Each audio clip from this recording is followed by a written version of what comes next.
Hi guys, let's discuss the CDR function. The CDR function returns the remaining items in the list after the first item.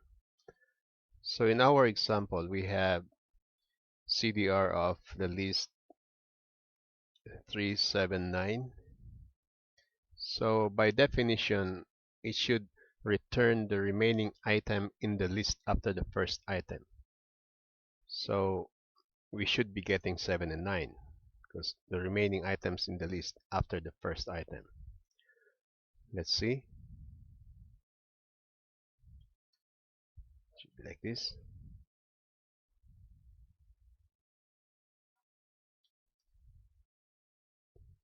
All right,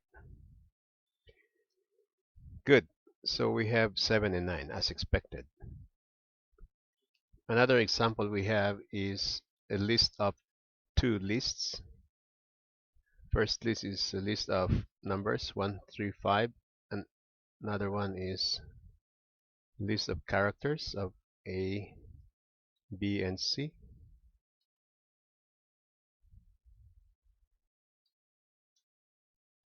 So since we only have two items in the list, it returns the remaining item after the first item in the list. So we have A, B, C. That's correct. So now going back to our example for the line definition data. This is our example. Let me just get rid of this. And let's reflect this one there.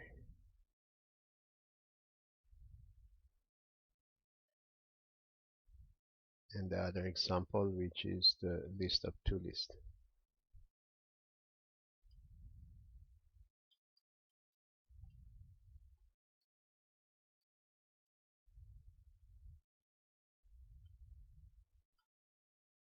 Okay.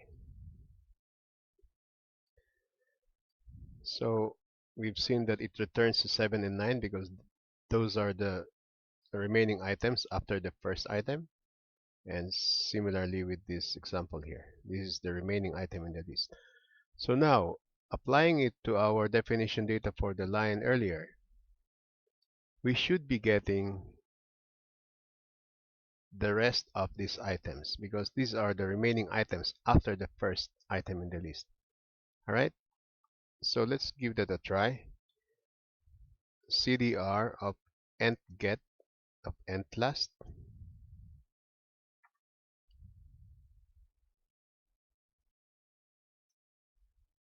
See, it starts with the line association list, which is exactly what we have here because that is the remaining item in the list. Okay, so I hope it's getting clearer now because it is very, very important to have a solid understanding on how we manipulate the list because in our coding in the later part of the tutorials we will be dealing mostly of this type of list. So having a solid understanding of those list functions will really help us easily create the program